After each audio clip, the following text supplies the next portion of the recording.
Precisamos falar sobre rede, sobre produção em rede. Ele é licenciado em Filosofia pela Universidade de Buenos Aires, mestre em Ciências de Sistemas pela Universidade de Louisville, nos Estados Unidos, mestre em Ciências Sociais pela Faculdade Latino-Americana de Ciências Sociais, na Argentina, é professor titular na área de Ciências da Comunicação na Universidade de Buenos Aires, é coeditor do periódico digital Interlink Headline News. Por favor, Alejandro Piscitelli.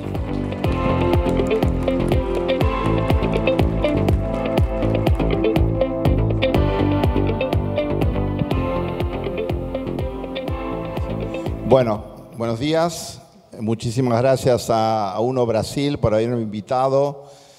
1.100 personas en la sala, excelentes oradores, los temas que importan, las cuestiones que nos interesan. Yo quiero retomar algunas de las cosas que ya se hablaron recién, de las que habló Will, de las que habló Lilian, de las que habló Doris. Sobre todo me encantó lo de Doris. Yo trabajo para UNO México hace un par de años, y la tuvimos a Rosanne Bosch en uno de los eventos. Para nosotros las arquitecturas son un punto clave en estos temas. Y yo les voy a hablar un poquito de cosas entremezcladas. Cuando Will habló recién, cómo es la mejor forma de aprender, que tiene que ver con las creencias. Dijo, cómo cambia el mundo, que tiene que ver con el contexto. Y dijo, cómo deben ser las clases para que podamos aprender. Yo voy a hablar un poquito, a mí me encanta mezclar todo con todo. Y básicamente voy a hablar de cómo está cambiando el mundo.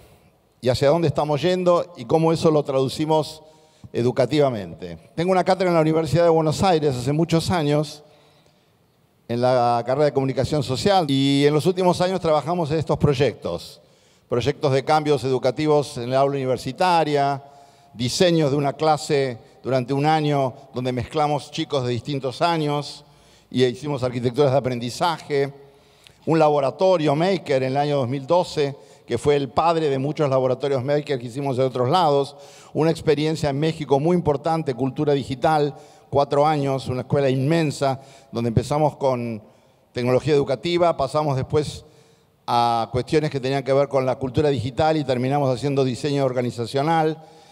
Trabajé en la Universidad Minerva, que debe ser la universidad más interesante del mundo, Minerva Schools en San Francisco, y ahora trabajando en uno internacional. Y creo que todos los problemas que tenemos se llaman wicked problems. Wicked problems son problemas insolubles, problemas complejísimos, problemas dificilísimos. Y por otro lado, la educación no es algo que está afuera, nosotros somos educación. O sea que nosotros somos problemas complejos y somos la educación, y cómo resolvemos esto, cómo avanzamos. Y esto tiene que ver con la vida en red.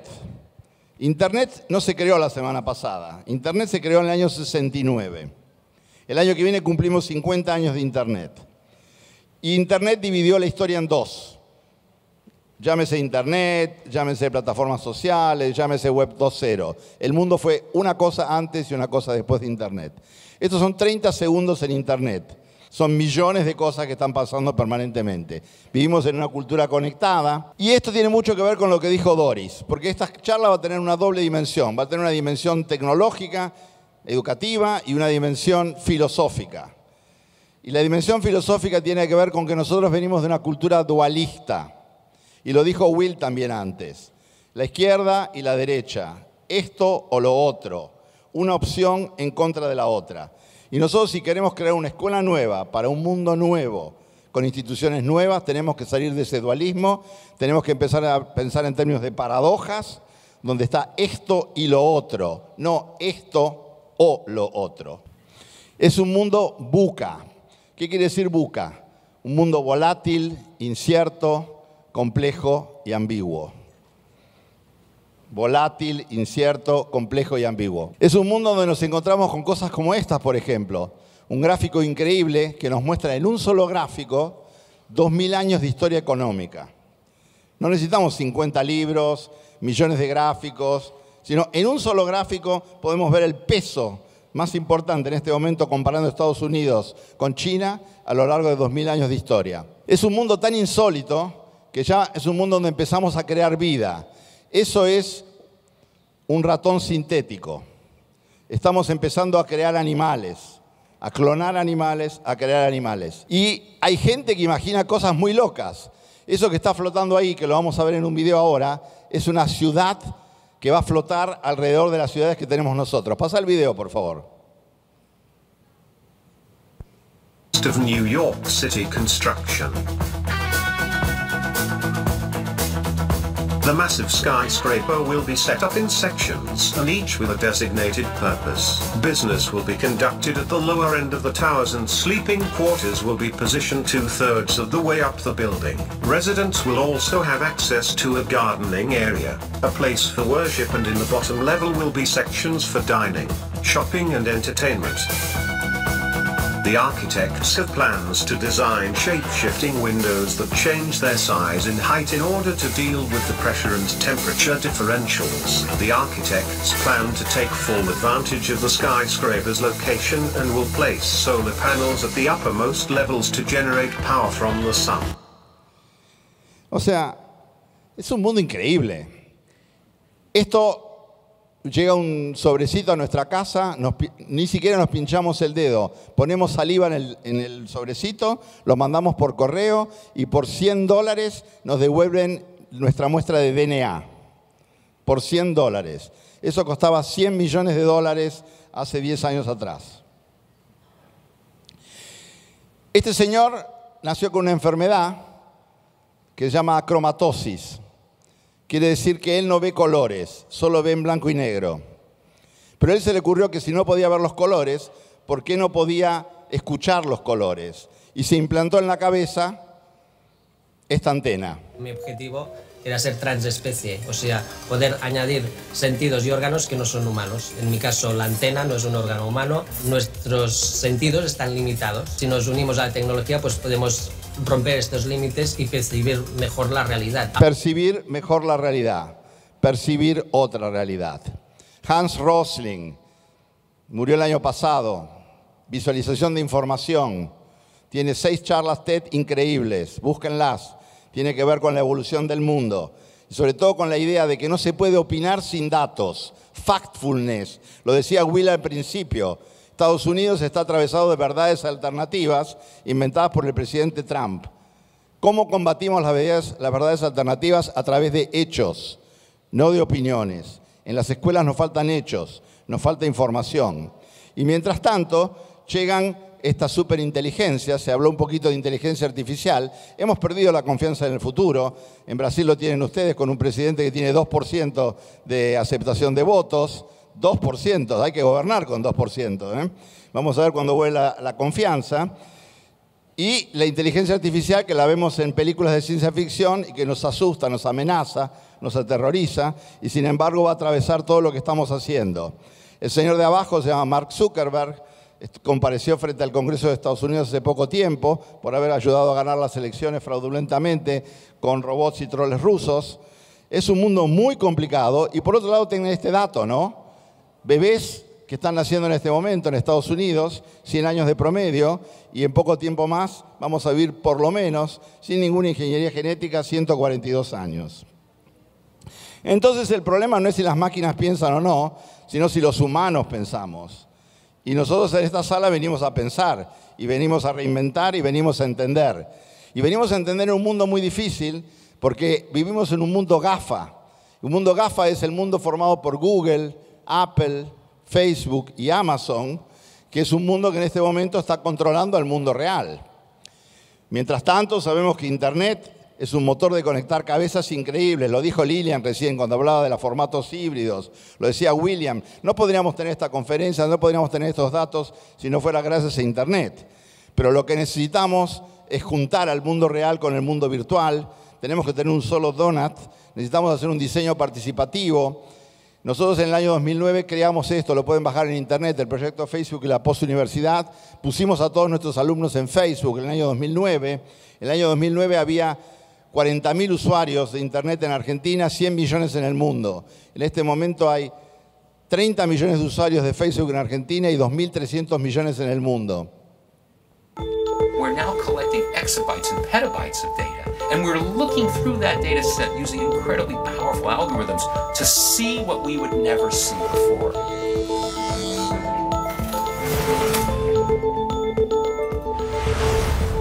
The whole world is being recorded in real time. It's the data that creates understanding and knowledge. We're beginning the age of collecting information from sensors that are cheap and ubiquitous, that we can process continuously, and we can actually start knowing things. So the more information we get, the larger the problems will be that we solve. Every powerful tool has a dark side, every last one. Anything that's going to change the world, by definition, has to be able to change it for the worse as much as for the better. It doesn't work one way without the other. Y eso es lo que decía Doris hace un rato. Es un mundo contradictorio, es un mundo paradójico, es un mundo de lo mejor y lo peor van juntos. Y acá entramos nosotros para mejorarlo, con la cultura maker, con la evolución, con la idea esta de que conocer es hacer, con todas esas cosas que dijo Will al principio, que tienen que ver fundamentalmente, que no son ideas nuevas, son ideas de Piaget de hace 50, 80 años, son ideas de Montessori, son ideas de Dewey, son ideas de un montón de gente que trabajó con estas cosas, pero ahora lo podemos hacer en forma masiva, y lo podemos hacer en forma colaborativa, y lo podemos hacer en unos formatos donde tenemos muchísimo para hacer con muy bajo costo, que antes era imposible. Esta es un aula que nosotros creamos dentro de un colegio, tomamos a los chicos, mezclamos los años, les pintamos las paredes de verde y trabajamos de una forma distinta dentro de una escuela. Esta es una de las aulas que tenemos en el Colegio Magen David en México, donde seguimos muchas de las ideas que estaba comentando Doris al principio, donde estamos hablando fundamentalmente de un cambio organizacional, no solo de un cambio escolar, sino de un cambio mucho más amplio, un cambio que tiene que ver con sintonizar a la escuela con la sociedad y que tiene que ver con lo que decía William al principio de aprender en todos los lugares y en todo momento y en todo formato y alegremente, con gente divertida, que se entretiene, que interviene, que interfiere, que modifica. Ahora, todo esto no es intuición, todo esto tiene una base científica muy poderosa que se llama The Science of Learning. Y el Science of Learning fue desarrollado mejor que en ningún otro lado en Minerva Schools. Por eso, si queremos transformar las escuelas, tenemos que aprender de las universidades, de las buenas universidades, y llevar esos principios dentro de las escuelas. Si no, nos va a pasar esto, ¿no?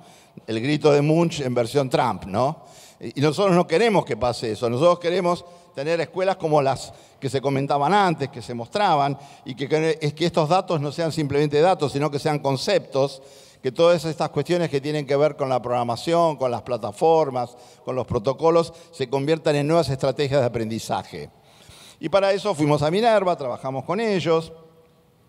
Ellos básicamente trabajan con la idea de conocimiento práctico. Y el conocimiento práctico tiene que ver con esta cuestión, ¿no?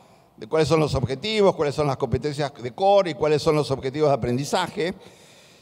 Y esto no se aprende escuchando, se aprende haciendo. En Minerva hay solo 12 horas de clase por semana, pero hay decenas de clases de trabajos prácticos. Y lo interesante de Minerva es que es una universidad que no tiene clases presenciales, pero tampoco tiene educación virtual en el sentido que podemos imaginarnos en estas plataformas tradicionales, sino que desarrollaron una especial que se las voy a mostrar en poquito tiempo. Y fundamentalmente lo que aspira a Minerva es lo que tenemos que aspirar en todas las escuelas de uno y en todas las escuelas del mundo. Son a desarrollar un pensamiento crítico que no es criticar la sociedad, sino que tiene que ver con analizar las inferencias, con evaluar las demandas, con sopesar las decisiones, la comunicación efectiva, el pensamiento creativo y la interacción efectiva. Y si nosotros conseguimos que nuestros alumnos de las escuelas, de las escuelas que estamos trabajando nosotros primarias y secundarias, adquieran estas competencias, cuando lleguen a la universidad las van a poder potenciar de una forma extraordinaria. El caso de Minerva es increíble porque no solamente no tiene clases presenciales, sino que se estudia en 7 países del mundo. Los 2 primeros semestres se hacen en San Francisco y el resto de los alumnos flotan por el mundo, recorren el mundo haciendo trabajos prácticos, pasando por Berlín, por Buenos Aires, por Seúl, por otra ciudad ahora en la India que no es Bangalore, por Estambul y por Londres. Un chico de 22 años estuvo en 7 países, comulgó con 7 culturas, trabajó en proyectos sociales en 7 lugares totalmente distintos y eso le abre la cabeza y el espíritu y el ánimo de un modo que no tenemos, como decía bien Will esta mañana, encerrados, encapsulados en las escuelas. Uno de los datos más importantes de las escuelas de Rosa Bosch es que en esas escuelas hay solo construidos como aula un 20%. El resto es espacio abierto. Y nunca hay en las escuelas más del 50% de los alumnos, porque están estudiando afuera, están viviendo afuera de la escuela. ¿Cómo es la plataforma de Minerva is Minerva? acting on that by putting together state-of-the-art technology and superb pedagogy. What we're going to do today is use a very complex problem, how to feed the world by 2050. One of the great strengths of Minerva is the Active Learning Forum, which is informed by the science of learning. The secret to active learning is engagement. Do you agree or disagree that the 5 solutions will be sufficient to solve the world's food problem? We have at our fingertips tools that are designed to engage the students 100% of the time. Now we're going to do a poll. Pick your best answer and be prepared to defend it. I do agree that the other parts of this poll were valid.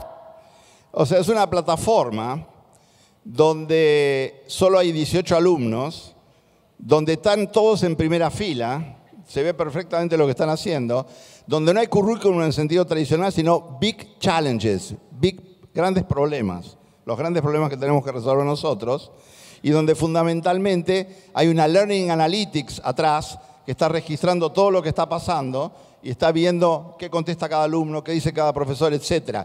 No hay clases en el sentido tradicional, sino que hay un script que hace un grupo de gente de 15 páginas, que es el que se trabaja en las aulas. Y los resultados son absolutamente increíbles.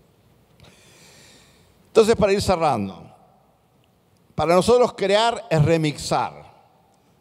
Uno no crea de la nada, ni siquiera un Picasso. Picasso, con las cosas locas que hizo, al principio pintaba copiando pinturas realistas, y después pasó por la etapa azul y por la etapa rosada, y después inventa el cubismo, que no tiene nada que ver con nada. Pero Picasso no hubiese sido Picasso si antes no hubiese pintado como los pintores tradicionales. Entonces nosotros remixamos. Ahora, la escuela remixa. ¿Qué hace la cultura escolar? Y es cierto, lo hablamos un poquito hace con Doris, que con esta cantidad de cosas que tienen que ver con la conectividad, a veces uno se pierde a sí mismo, ¿no? Esta cuestión de cierta egoísmo, de cierta hiperconcentración en las redes, esa pérdida de contacto con el mundo real. Sin embargo, tenemos que empezar a pensar en los múltiples futuros. Hay un señor que se llama Voros, googleenlo, Voros.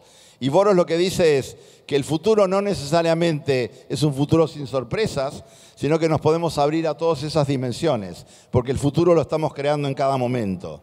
Entonces, la escuela tradicional es la escuela que va por el medio, que cree que el futuro no tiene sorpresas. La escuela de uno es la escuela que piensa pensar en lo plausible, en lo posible, en lo probable, en lo preferible y, si se animan, señores, en lo muy loco, lo prepósteros, en escuelas que son absolutamente locas. ¿Quiénes son locos? Los chinos. Miren lo que hicieron los chinos en 20 años. Eso es Shanghái. Shanghái en el año 90. Era un bosquecito, como si fueran las cataratas, enfrente del lugar que fuimos a comer ayer. Un bosquecito. Y en 20 años crearon esa ciudad, que es una ciudad que no tiene nada que envidiarle ni a Hong Kong ni a Nueva York. En solo 20 años. Entonces, pensemos como los chinos, hagamos cosas como los chinos. Este es el laboratorio que hicimos en Buenos Aires, este laboratorio experimental, donde en muy poco tiempo creamos hardware, creamos software, trabajamos con las bailarinas, creamos todo tipo de diseños.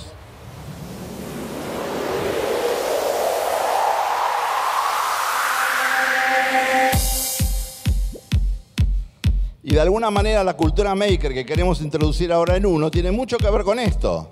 Hay antecedentes, hay ejemplos, equipos, bandas creativas, gente que combina habilidades. Nosotros teníamos filósofos que eran programadores, bailarinas que eran pedagogas, la paradoja, el contraste,